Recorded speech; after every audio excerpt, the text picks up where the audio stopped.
Welcome. In front of me is a BLACKVIEW Tab 12, and today I'll show you how you can format your SD card.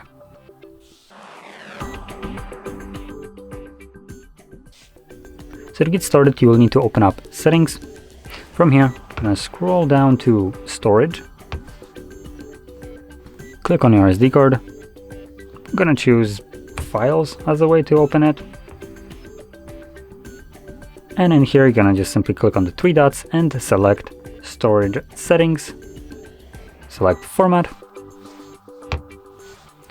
This will bring up a window letting you know that formatting erases everything from the card, which is kind of what we want. So anyway, if you keep anything on your card that you don't want to remove, make a backup copy of it to some other drive, computer, or whatever you want. And from there, you can just put it back in and select Format SD card. This will begin formatting it, and this process only takes a couple of seconds and should be right about done. There we go. So click on Done, and that's it.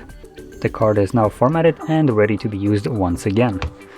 So if you found this very helpful, don't forget to hit like, subscribe, and thanks for watching.